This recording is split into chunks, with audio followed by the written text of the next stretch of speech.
Hello दोस्तों, आज का हमारा टॉपिक है यूपी बोर्ड सॉल्यूशन क्लास 12 साहित्यिक हिंदी। तो दोस्तों आज के वीडियो में हम क्या पढ़ेंगे? साहित्यिक निबंध को पढ़ेंगे। साहित्यिक निबंध में हमारा टॉपिक क्या है? हिंदी राष्ट्रभाषा की समस्या। तो दोस्तों आज का हमारा टॉपिक है हिंदी राष्ट्रभाषा की समस्या पर निबंध। तो आज देखते हैं संकेत बिंदु का। देखिए क्या क्या है।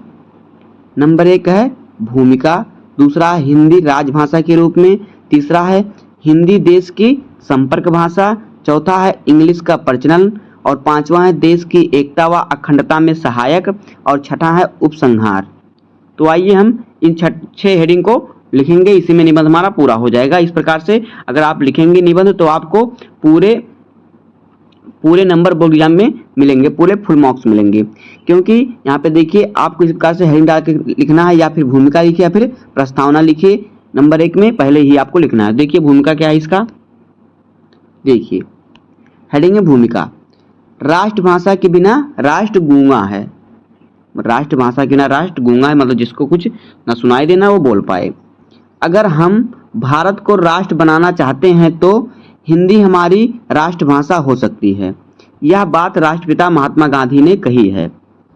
किसी भी राष्ट्र की सर्वाधिक प्रचलित एवं स्वेच्छा से आत्मसात की गई भाषा को राष्ट्रभाषा कहा जाता है। हिंदी, बांग्ला, उर्दू, पंजाबी, तेलुगु, तमिल, कन्नड़, मलयालम, उड़िया इत्यादि भारत के संविधान द्वारा राष्ट्र की मान्य भाषाएं हैं। अब देखिए इन सभी भाषाओं में हिंदी का स्थान सर्वोपरि है। जो ये सब भाषा दिया है इसमें हिंदी का स्थान जो है सबसे ऊपर है, क्योंकि यह भारत की राष्ट्रभाषा है या राजभाषा है, या राज नहीं राष्ट्रभाषा है भारत की। राजभाषा वह भाषा होती है जिसका प्रयोग किसी देश में राजकाज को चलाने के लिए किया जाता है। यह हमारी राष्ट्रभाषा भी है और राजभाषा भी है। हिंदी को 14 सितंबर 1949 को राजभाषा का दर्जा दिया गया। इसके बावजूद सरकारी कामकाज में अब तक अपेड़ी का व्यापक प्रयोग किया जाता है। हिंदी संवैधानिक रूप से भारत की राजभाषा तो है, किंतु इसे यह सम्मान सिर्फ सैद्धांतिक रूप में प्राप्त है। वास्तविक रूप में राजभाषा का सम्मान प्राप्त करने के लिए इसे अंग्रेजी से संघर्ष करना पड़ रहा है। वास्तविक मतलब इस समय में जो है लोग ज़्यादा अंग्रेजी की तरफ ज़्यादा आकर्षित हो रहे हैं। हर जगह पर आपको इंग्लिश भाषा ज़्यादा मिलेगी। आगे देखिए, हिंदी राजभाषा के रूप में संविधान के अनुच्छेद 343 के खंड 1 में कहा गया है कि भारत संघ की राजभाषा हिंदी और लिपि देवनागरी होगी। संप के राजकीय प्रयोजनों के लिए प्रयुक्त होने वाले अंकों का रूप भारतीय अंकों का अंतर्राष्ट्रीय रूप होगा।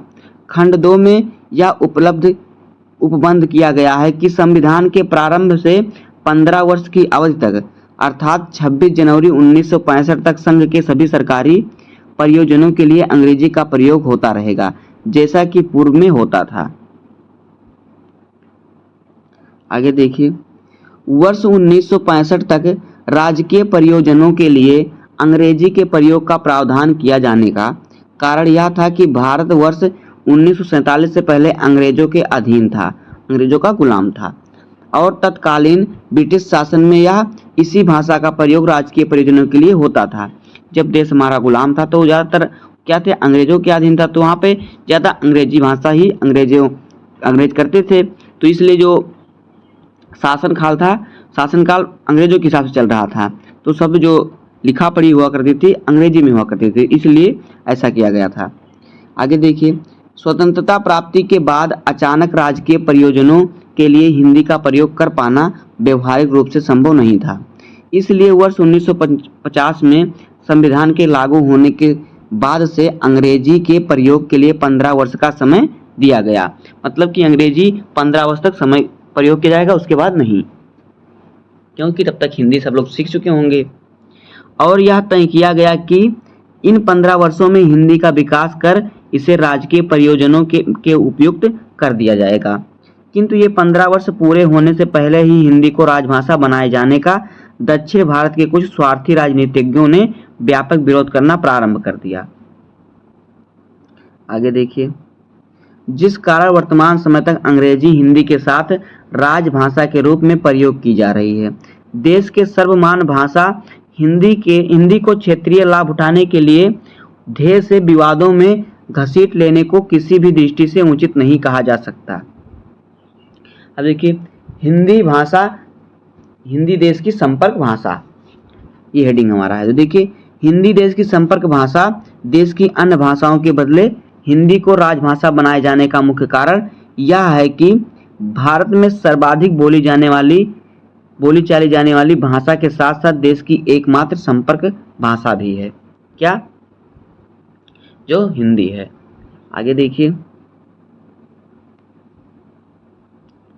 ब्रिटिश काल में पूरे देश में राजकीय प्रयोजनों के लिए अंग्रेजी का प्रयोग होता था। पूरे देश के अलग अलग क्षेत्रों में अलग अलग भाषाएं बोली जाती थी, किंतु स्वतंत्रता आंदोलन के समय राजनेताओं ने यह महसूस किया कि हिंदी एकमात्र ऐसी भारतीय भाषा है जो दक्षिण भारत के कुछ क्षेत्रों को छोड़कर पूरे देश की संपर्क भाषा है और देश के विभिन्न भाषा भाषी भी आपस में विचार विनिमय करने के लिए हिंदी का सहारा लेते हैं। आगे देखिए, हिंदी की इसी सार्वभौमिकता के कारण राजनेताओं ने हिंदी को राजभाषा का दर्जा देने का निर्णय किया था। हिंदी राष्ट्र के बहुसंख्यक लोगों द्वारा बोली जाने वाली और समझी जाने वाली भाषा है। इसकी लिपि देवनागरी है, जो अत्यंत सरल, पांडित्य राहुल सांस्कृत्यायन के शब्दों में उन्होंने क्या कहा, देखिए, हमारी नागरी लिपि दुनिया की सबसे वैज्ञानिक लिपि है। हिंदी में आवश्यकता अनुसार देश विदेशी भाषाओं के शब्दों को सरलता से आत्मसात करने की शक्ति है। यह भारत की एक ऐसी राष्ट्रभाषा है जिसमें पूरे देश में भावात्मक एकता स्थापित करने की पूर्ति क्षमता है। अगला हेडिंग हमारा है इंग्लिश का प्रचलन। देखिए, आजकल पूरे भारत में सामान्य बोलचाल की भाषा के रूप में हिंदी एवं अंग्रेजी के मिश्रित रूप इंग्लिश का प्रयोग बढ़ा है। इसके कई कारण हैं। पिछले कुछ वर्षों में भारत में व्यावसायिक शिक्षा में प्रगति हुई है। अधिकतर व्यावसायिक पाठ्यक्रम अंग्रेजी भाषा में ही उपलब्ध है और विद्यार्थियों के अध्ययन का माध्यम अंग्रेजी भाषा ही है। इस कारण से विद्यार्थी हिंदी में पूर्णतः निपुण नहीं हो पाते। वहीं अंग्रेजी में शिक्षा प्राप्त युवा हिंदी में बात करते समय अंग्रेजी के शब्दों का प्रयोग करने में बाध्य होते हैं, क्योंकि भारत में हिंदी आम जन की भाषा है। इसके अतिरिक्त आजकल समाचार पत्रों एवं टेलीविजन के कार्यक्रमों में भी ऐसी ही मिश्रित भाषा प्रयोग में लाई जा रही है। इन सब का प्रभाव आम आदमी पर पड़ता है। टेलीविजन मतलब जो आप टीवी देखते हैं या फ़ोन चलाते हैं या आप कोई भी मूवी भी देखते हैं, उसमें भी देखिए हिंदी के साथ साथ अंग्रेजी भाषा का भी उपयोग किया जाता है, जैसे कि एक्चुअली, एक्सक्यूज मी, ये सब। और समाचार पत्रों में भी ज़्यादातर इंग्लिश भाषा का ही प्रयोग होता है। अब देखिए आगे, भले ही इंग्लिश के बहाने हिंदी बोलने वालों की संख्या बढ़ रही है, किंतु इंग्लिश का बढ़ता प्रचलन हिंदी भाषा की गरिमा को दृष्टिकोण से गंभीर चिंता का विषय है। कुछ वैज्ञानिक शब्दों में, जैसे कि मोबाइल, कंप्यूटर, साइकिल, टेलीविजन एवं अन्य शब्दों जैसे कि स्कूल, कॉलेज, स्टेशन इत्यादि तक तो ठीक है, किंतु अंग्रेजी के अत्यधिक एवं अनावश्यक शब्दों का ही हिंदी में प्रयोग सही नहीं है। देखिए, हिंदी व्याकरण के दृष्टिकोण से एक समृद्ध भाषा है। यदि इसके पास शब्दों का अभाव होता तब तो इसकी स्वीकृति दी जा सकती थी। शब्दों का भंडार होते हुए भी यदि इस तरह की मिश्रित भाषा का प्रयोग किया जाता है तो यह निश्चय ही भाषाई गरिमा के दृष्टिकोण से एक बुरी बात है। भाषा संस्कृति की संरक्षक एवं वाहक होती है। भाषा की गरिमा नष्ट होने से उस स्थान की सभ्यता और संस्कृति पर भी प्रतिकूल प्रभाव पड़ेगा। अगर हमारे देश में हिंदी भाषा का बोलचाल बंद हो गया, हिंदी भाषा खत्म हो जाएगी, तो इसका प्रभाव हमारे देश में पड़ेगा। अब आगे देखिए, देश की एकता व अखंडता में हिंदी भाषा। देखिए, सहायक हिंदी को राष्ट्रभाषा बनाए जाने के संदर्भ में गुरुदेव रविंद्रनाथ टैगोर जी ने कहा था कि भारत की सारी प्रांतीय बोलियां जिनमें सुंदर साहित्यों की रचना हुई है, अपने घर या प्रांत में रानी बनकर रहें। प्रांत के जनगण के हार्दिक चिंतन की प्रकाश भूमि स्वरूप कविता की भाषा होकर रहे। और आधुनिक भाषाओं के हार की मध्य मणि हिंदी भारत भारती होकर विराजती रहे। प्रत्येक देश की पहचान का एक मजबूत आधार उसकी अपनी भाषा होती है, जो अधिक से अधिक व्यक्तियों के द्वारा बोली जाने वाली भाषा के रूप में व्यापक विचार विनिमय का माध्यम बनकर ही राष्ट्रभाषा का पद ग्रहण करती है। यह राष्ट्रभाषा का तात्पर्य है कि पूरे देश में जो भाषा बोली जाए। राष्ट्रभाषा के द्वारा आपस में संपर्क बनाए रखकर देश की एकता एवं अखंडता को भी अक्षुण्ण रखा जा सकता है। अब देखिए लास्ट हेडिंग उपसंहार।